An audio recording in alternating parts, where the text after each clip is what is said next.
हम लोग 1.5 लाख पार का स्लोगन दिए, अब की बार 1.5 लाख पार। देखिए हेमंत जी खुद ऐसा परिस्थिति पैदा किए। उन्होंने जब चुनावी वादा किए तो बोले हर साल हम 5 लाख नौकरी देंगे। ये सरकार पूर्णतः मुद्दे से भटक गया और मुद्रा में जाके अटक गया। हम बजरंग बाबू का वो देख रहे थे जो शपथ पत्र दाखिल किए हैं, तो उन पर 4 केस है और चारों केस के दफ़ा को थोड़ा पढ़ रहे थे।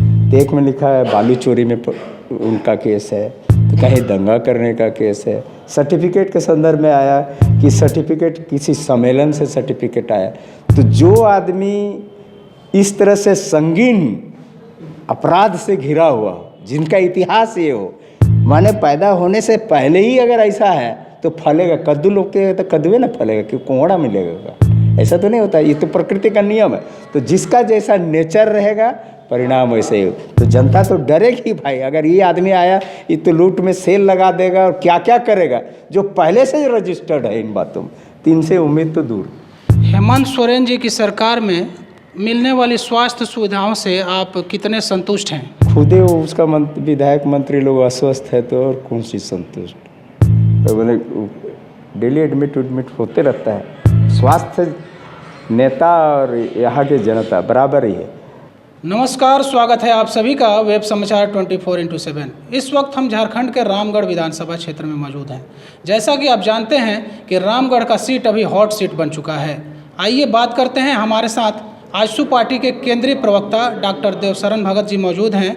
इनसे रामगढ़ के हालात पे बात करते हैं। सबसे पहले आपका बहुत बहुत स्वागत हमारे चलिए, धन्यवाद आपको भी। पहला सवाल, रामगढ़ के रण में कौन होगा विजयी, क्या लगता है आपको? देखिए, युद्ध में तो पहले कौन विजयी होगा वो नहीं बताया जा सकता, लेकिन तैयारी के आधार पर अगर कहे तो हम पूर्णतः तैयार है। पूरे आवाम बोलता होगा कि इस बार यहाँ एनडीए गठबंधन आजसू पार्टी जीतेगा। एक एक घर का में झंडा का फहरते हुए इग्गी दुग्गी कहीं कांग्रेस का दिखता है। एक जगह तो सुने कि जो कांग्रेस का लगाया था तो उसको पूछा गया कि भाई झंडा आपके यहाँ लगा है, इधर सब तरफ आजसू का है। तो बोला कोई बच्चा लटका दिया है, तो फिर उसको भी उतार दिया।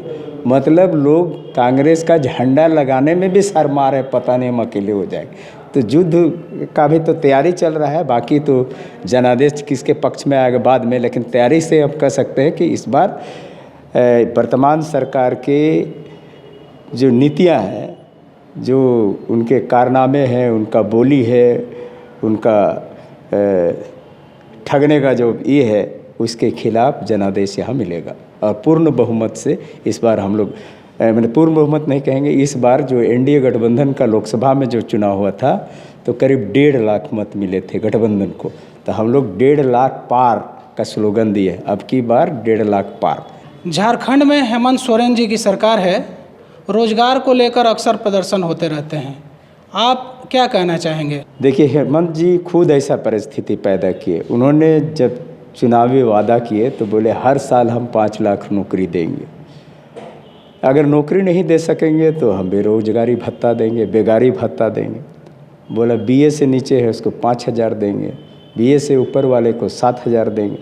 नौजवान अपना खाता चेक कर रहे हैं, भाई नौकरी तो नहीं मिल रहा है तो खाता जाके चेक करते, तो खाता में पैसा नहीं है। बैंक वाला से कह रहे कि भाई डेली पेपर में पढ़ते हैं कि रोज़गार हम लोग को बेकारी भत्ता मिलने वाला है, तो कम से कम आपके बैंक में तो आया होगा। तो मैनेजर से ही झगड़ा हो जा रहा है उल्टा। तो वो लोग बोल रहे हैं कि भाई सरकार ने कहा है लेकिन दिया नहीं। तो नहीं, तो डेली कह रहे हैं भाई मिला है पैसा, लेकिन आप झूठ बोल रहे हैं, आपका बैंक खराब होगा। तो लड़का लोग करे तो खाता चेंज करे, नहीं तो नेता चेंज करे। तो बेकार है जब इतना झूठ बोलता है। तो नौजवानों में आक्रोश है और जगह जगह आक्रोश फूट रहा है। इस बार नॉमिनेशन के दिन भी देखे कि नौजवान मंत्रियों को रोक करके पूछ रहे थे, सर रोजगार कब दीजिएगा, स्थानीय नीति बनाइए, स्थानीय नीति कब बनाइएगा। तो लोग क्वेश्चन करेंगे। अभी वो इधर आते हैं तो लोग सवाल पूछेंगे, आपने जो कहा था उसका जवाब दीजिए। मैंने जो बोला जनादेश लेने से पहले बोला उसका ऋण चुकता कीजिए, लोग पूछेंगे। पिछले माननीय मुख्यमंत्री महोदय और वर्तमान के मुख्यमंत्री महोदय, इनके कार्यकाल को आप किस हिसाब से देखते हैं? पिछली सरकारों ने अच्छा काम किया या इन्होंने अच्छा काम किया? अगर नहीं किया तो क्यों नहीं किया, क्या होना चाहिए था और क्या इन्होंने अच्छा किया, बताएं। देखिए, इसका थर्मामीटर तो जनता के पास है कि कौन पहले वाला अच्छा काम किया कि बाद वाला अच्छा काम किया। ये हमारे कहने से तो कोई सुनेगा नहीं। जब पिछली सरकार थी तो क्या क्या हुआ है जनता जानती है, उसका जनादेश भी मिला बड़ा उम्मीद के साथ।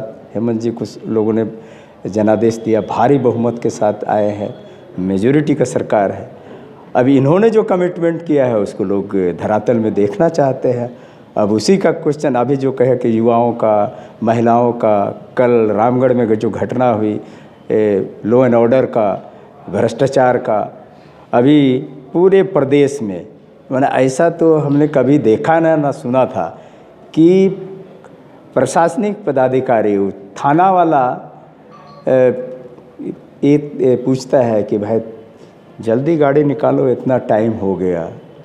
तो वही अब चोर जहाँ सरसुबह में भूत आ जाए तो कहाँ से उसका गांव में होता है ना कि किसी को नज़र उजर लग गया तो आदमी झाड़ फूक करके ये करता है, लेकिन ये तो सरसुबह में भूत है तो कहाँ से नजर आए। जहाँ प्रशासन के संरक्षण में लूट हो और लूट में सेल लगा हुआ हो तब वहाँ उम्मीद क्या किया जा सकता है। तो आप दोनों का तुलना कर सकते हैं। अभी घटनाएं इतनी घटना घट रही है, धीरे धीरे एक बार जंगल वाला घटना कम हो गया था लेकिन फिर धीरे धीरे बढ़ रहा है। तो इसी से आप कह लॉ एंड ऑर्डर को लेकर क्या कहेंगे?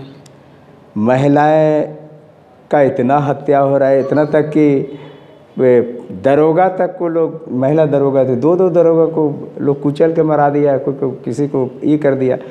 और अभी जिस इलाके में आप हैं, रामगढ़ का इलाका कोयला का इलाका है, सभी जगह कोयला है। और यहाँ तो गुंडा के माने दिन दहाड़े अगर कोई सुरक्षित घर में आ जाता है तो आदमी सोचता है भगवान को 2 बार लड्डू चढ़ाए। माने ये स्थिति है, इतना भयावह स्थिति है। कल शाम को एक हमारे लीडर थे मनोज मुंडा जी पतरातू के, उनको 3 गोली मार दिया सरेआम। अभी तक कोई पता नहीं लगा है कि किसने गोली मारे। माने भयावह स्थिति बन गया है लूट का, खसोट का। यहाँ जितने थानादार हैं वो लोग पोस्टिंग कराने के लिए पैसा देते हैं। यहाँ जितना पोस्ट भी बिक्री हो रहा है, टेंडर में जाता है। रामगढ़ का डीसी बनना है भाई इतना, धनबाद का डीसी बनना है भाई, इंस्टॉलमेंट नहीं दे सका तो फिर ट्रांसफ़र हो जाता है उसका। एक बार दिया लेकिन इंस्टॉलमेंट नहीं दिया तो फिर दूसरी जगह चला जाता है। माने पद बिक रहा है। ये सरकार पूर्णतः मुद्दे से भटक गया है और मुद्रा में जाके अटक गया है। मुद्दे से भटक गया है और मुद्रा में जाके अटक गया है। बहुत बड़ी बात कही आपने।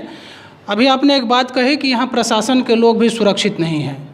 तो जब प्रशासन के लोग सुरक्षित नहीं हैं तो आम लोग क्या भगवान भरोसे हैं क्या? यहाँ तो भगवान भरोसे सरकारें चल रहा है। माने इसको हमारे बताने से नहीं बल्कि आवाम बता सकती है कि भाई क्या चल रहा है। सरकार जितने भी विषयों को लाएंगे कह के कहा, ये क्या बोलते हैं, स्थानीय नीति, आरक्षण, ये जो मुद्दे, ये नियोजन नीति, जब स्थानीय नीति ही नहीं बना है तो नियोजन क्या देगा। माने ट्रैक ही नहीं बना है तो रेल कहाँ चलेगा भाई। तो ये बुनियादी काम ही नहीं हो पाया है तो इस सरकार से क्या उम्मीद कर सकते हैं। इन लोगों ने कहा था कि पहला कैबिनेट में हम स्थानीय नीति बनाएंगे, 3 साल बीत गया, कितना कैबिनेट बीत गया, आज तक स्थानीय नीति नहीं बनाया भी तो उसको हाई कोर्ट ने खारिज कर दिया। तो आप ऐसा बनाते हैं जो न संवैधानिक है न संवैधानिक प्रक्रिया के अंदर है। तो आपको ये सरकार तो संविधान से चलता है ना, नियम और कानून से चलता है, किसी के कहने से तो नहीं चलता है। तो जिस तरह से काम कर रहे हैं, हर चीज़ अटकता जा रहा है और सबको लटकाने का काम कर। ये लोग उलझाने जानते हैं, सुलझाने नहीं जानते। इनका इतिहास को थोड़ा पढ़िएगा। आंदोलन के दरमियान भी हमेशा उलझाने का काम करे थे, बेचने का काम कर रहे थे। आज सरकार में भी आए थे। इतिहास जैसा रहेगा वर्तमान भी वैसे ही होगा। अगर रामगढ़ की जनता सुनीता चौधरी जी को आशीर्वाद देती है और विधानसभा भेजती है तो रामगढ़ की जनता क्या ये उम्मीद करे कि इस क्षेत्र का विकास होगा, भय का माहौल खत्म होगा, जो अब तक विकास कार्य नहीं हुए हैं वो सारे पूरे होंगे? देखिए, यहाँ के रामगढ़ के चुनाव परिणाम से सरकार के सेहत में कोई फ़र्क नहीं पड़ने वाला है, क्योंकि ये एक उपचुनाव है। उसके संख्या बल में बहुत ज़्यादा बढ़ोतरी और घटोतरी होने वाला नहीं है। लेकिन इतना ज़रूर होगा कि चंद्र प्रकाश जी इस क्षेत्र से जब प्रतिनिधित्व किए थे, उन्होंने जो विकास की रेखा खींची है और जो 3 साल से बाधित हो गया था उसको निश्चित तौर पर क्योंकि चंद्र प्रकाश जी सांसद हैं, ये विधायक रहेंगी, तो दोनों जगह सुर ताल एक साथ जुटेगा तो कार्य में गति होगा, विकास का गति होगा और रामगढ़ का रुका हुआ काम आगे बढ़ेगा। अगर जैसा कि आपने कहा कि उपचुनाव है और उपचुनाव से कोई ज़्यादा फर्क नहीं पड़ेगा, ये बात आपकी सही है कि उपचुनाव से कोई ज़्यादा फर्क नहीं पड़ेगा। तो जैसे कि कांग्रेस के उम्मीदवार हैं बजरंग महतो जी, ममता देवी के पतिदेव, तो अगर वो जीत जाते हैं तो वो भी ये दावा कर सकते हैं कि हमारी सरकार अभी है राज्य में, मुख्यमंत्री जी हमारे गठबंधन के हैं, तो हमको अगर जिताएंगे तो हम विकास ज़्यादा करेंगे। तो इस बारे में आप क्या कहना चाहेंगे? तो जनता क्यों ना उनको वोट दे, फिर आजसू और एनडीए के उम्मीदवार को क्यों वोट दे? जहाँ तक हम बजरंग बाबू का वो देख रहे थे, जो शपथ पत्र दाखिल किए हैं, तो उन पर 4 केस है और चारों केस के दफ़ा को थोड़ा पढ़ रहे थे। तो एक में लिखा है बालू चोरी में उनका केस है, तो कहीं दंगा करने का केस है। सर्टिफिकेट के संदर्भ में आया कि सर्टिफिकेट किसी सम्मेलन से सर्टिफिकेट आया। तो जो आदमी इस तरह से संगीन अपराध से घिरा हुआ, जिनका इतिहास ये हो, माने पैदा होने से पहले ही अगर ऐसा है तो फलेगा। कद्दू लोग के तो कद्दुए ना फलेगा, क्यों कोहड़ा मिलेगा? ऐसा तो नहीं होता, ये तो प्रकृति का नियम है। तो जिसका जैसा नेचर रहेगा परिणाम वैसे ही हो। तो जनता तो डरेगी भाई, अगर ये आदमी आया ये तो लूट में सेल लगा देगा और क्या क्या करेगा, जो पहले से रजिस्टर्ड है इन बातों में। तो इनसे उम्मीद तो दूर। एक बहुत ही जेन्युइन सा सवाल है जो मैं आपसे पूछना चाहूँगा। खास करके झारखंड के जो लोग हैं, यहाँ के आदिवासी लोग हैं, उनके नाम पे राजनीति तो खूब की जाती है। या लोकसभा का चुनाव हो, चाहे विधानसभा का चुनाव हो, चाहे कोई स्थानीय निकाय का चुनाव हो, प्रत्येक लोग आदिवासियों की बात करते हैं, लेकिन उनकी स्थिति जस की तस है। अगर आपकी सरकार आने वाले भविष्य में आपकी सरकार आती है तो आप उनके लिए क्या कीजिएगा? सरकार आने के संदर्भ भविष्य के बारे में तो अभी बोलना ठीक नहीं है, सरकार आने के बाद बोलेंगे कि क्या करेंगे। लेकिन अभी हम बोल देना चाहते हैं जो सरकार चल रही है उसके बारे में। आदिवासी खुद मुख्यमंत्री हैं, उनको पता है कि आदिवासी का गुण क्या होता है। हम इस बार का जो सरकारी कैलेंडर देखे, कैलेंडर में सरहुल कब मनता है यही नहीं पता है इनको। अप्रैल न कौन महीना लिखा है और वो भी उस दिन छुट्टी नहीं दिया है। माने ये पहली बार हुआ है। और आदिवासी मुख्यमंत्री जिनको यहाँ के पर्व त्यौहार के बारे में कैलेंडर में छाप करके भी जानकारी नहीं है, तो अब आगे क्या बोल सकते हैं? आदिवासी का कितना हितैषी है कि कितना जानकारी रखते हैं, उनके प्रति कितना गंभीर है। और भी बहुत सारे विषय हैं जिन पर आप कह सकते हैं। चूँकि आप पार्टी के एक बड़े पद पे आसीन हैं, इसलिए सवाल आपसे बनता है। हम आपसे ये जानना चाहते हैं कि झारखंड के लोग अन्य राज्यों में जाकर मजदूरी करने को मजबूर हैं, पलायन चरम पे है, तो पलायन रोकने के लिए आप क्या कहेंगे? देखिए, सबसे पहले तो पूरे भारत में सबसे धनी प्रदेश अगर कहा जाता है तो झारखंड को कहा जाता है। काहे भाई? तो ज़मीन के नीचे कोई भी ऐसा मिनरल्स नहीं है जो झारखंड में नहीं मिलता है। आप जितना नाम लोगे बोला हाँ है, हम भी बोलेंगे है। कोयला, लोहा, अब्रक, सोना, चांदी, जो भी बोलो सब चीज़ है। ज़मीन के ऊपर वाले लोगों का क्या पहचान है पूरे भारत में? सबसे सस्ता मजदूर अगर कहीं मिलता है तो झारखंड में मिलता है। मैं इन बातों को इसलिए कह रहा हूँ, इन बातों को इसलिए कह रहा हूँ कि मैं एक झारखंड आंदोलनकारी भी हूँ, झारखंड की लड़ाई लड़ा भी हूँ। और यही विषय हम लोगों को आंदोलन के दरमियान ऊर्जा देता था कि झारखंड इतना धनी रहते भी हम समृद्ध क्यों नहीं कहलाते हैं। हमारा पहचान राष्ट्रीय स्तर पर सस्ते मजदूर के सप्लायर के रूप में क्यों जाना जाता है। इसीलिए हम लोग को अलग राज्य चाहिए कि हम भी समृद्ध नागरिक हैं, समृद्ध इलाके के हैं, ये कहलाने का गर्व महसूस। दुर्भाग्य है। सस्ते मजदूर की आपने बात कही। आप किसी भी प्रदेश में जाइए, वहाँ चिमनी भट्ठों पे झारखंड के मजदूर काम करते हैं। बहुत दुखद बात है। और या इसको यूँ कहें कि झारखंड में कहीं और के लोग आकर बसते हैं, कोई पाबंदी नहीं है इस पे, कोई कहीं जाके बसे। लेकिन झारखंड के आदिवासियों की ये स्थिति हो गई है कि मकान मालिक ही किराएदार हो गए हैं। तो क्या होगा इसका? ये तो जो सरकार में बैठते हैं ना, उनको चिंतन करना चाहिए। अगर वो अध्ययन नहीं किए हैं तो इसको जानना चाहिए। झारखंड में सबसे पहला पलायन, विस्थापन, बेरोजगारी, जो घटनाएं घटती है, लोग इधर नहीं आना चाहते, उद्योग नहीं लगाना चाहते हैं। क्या है कि यहाँ उग्रवाद है, लोग कहते हैं कि इधर शाम हुआ कि नहीं कहीं बाहर निकलने से डर। ये जो वातावरण है ये सरकार ही ना चेंज करेगा, सुशासन लाएगा तभी तो होगा कि भाई आप लॉ एंड ऑर्डर ठीक करिए, सुरक्षा करिए, रोजगार ठीक से दीजिए। यहाँ कोयला है, बिजली नहीं है। यहाँ के कोयले से बंगाल जगमगा रहा है, दिल्ली जगमगा रहा है।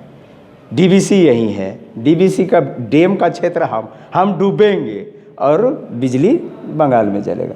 तो ये बहुत सारे योजनाएं तो जरूर बनी, बड़ा बड़ा फैक्ट्री लगा, सबसे ज़्यादा विस्थापित हम हुए, लेकिन विस्थापितों को आज भी रोजगार नहीं मिल पाए। ये तमाम सवाल जो अलग राज्य के दरमियान उठाए जाते थे, अलग राज्य होने के 22 साल भी वो उन विषयों का समाधान नहीं हो पाया। हेमंत सोरेन जी की सरकार में मिलने वाली स्वास्थ्य सुविधाओं से आप कितने संतुष्ट हैं? खुद ही उसका विधायक मंत्री लोग अस्वस्थ है तो और कौन सी संतुष्ट, मैंने डेली एडमिट होते रहता है। स्वास्थ्य नेता और यहाँ के जनता बराबर ही है। यहाँ का न शिक्षण संस्थान ठीक है। कुछ दिन पहले सर्वे हुआ था, बोला कि यहाँ के बच्चे पढ़ना लिखना भुला गए। ये सर्वे हमारा सर्वे नहीं है, ये ऑलरेडी नेशनल सर्वे हुआ, उसमें बताया कि झारखंड में बच्चे पढ़ना लिखना भूल गए। तो भाई शिक्षा भी वैसे ही है। जो पदाधिकारी जो मंत्री बनाया था वो पाठशाला का भी मंत्री था और मधुशाला का भी था, दोनों का था। तो दोनों का सामंजस्य करके चलाइएगा तो कैसे चलेगा? पाठशाला और मधुशाला का सामंजस्य नहीं हो सकता है। एक विद्या का मंदिर है तो दूसरा नर्क का द्वार है। आप हमसे जुड़े इसके लिए आपको बहुत बहुत धन्यवाद। चलिए, बहुत बढ़िया बात, आपको भी धन्यवाद देते हैं। चलिए, वेब पोर्टल के माध्यम से, वेब समाचार के माध्यम से हमारी बात तो जनता तक बताइए। जनता जनादेश देने से पहले निश्चित तौर पर हर जनादेश के दरमियान जिनके पास वृद्धा पेंशन नहीं है, विधवा पेंशन नहीं है, लाल कार्ड नहीं है, तो ये सोचता है इस बार वोट देंगे तो शायद ये मिलेगा। हम लोगों ने मूल्यांकन करके पता लगाया कि इतना साल आज़ादी के होने के बावजूद भी सरकार की जितनी योजनाएं हैं उन लाभुकों तक सही तरीके से नहीं पहुंच पाती है। सरकार चाहे द्वार में जा कर के बोले, केवल आवेदन देता है, लोग उम्मीद करता है कोई नेता आएगा तो आवेदन देंगे, लेकिन आवेदन धरातल पर नहीं पहुंच पाया है। चिंतनीय विषय। धन्यवाद। ये थे हमारे साथ डॉक्टर देवशरण भगत जी, जो केंद्रीय प्रवक्ता हैं आजसू पार्टी के। हमसे जुड़ने के लिए बहुत बहुत धन्यवाद। जुड़े रहिए हमसे। वेब समाचार 24x7 झारखंड, रामगढ़।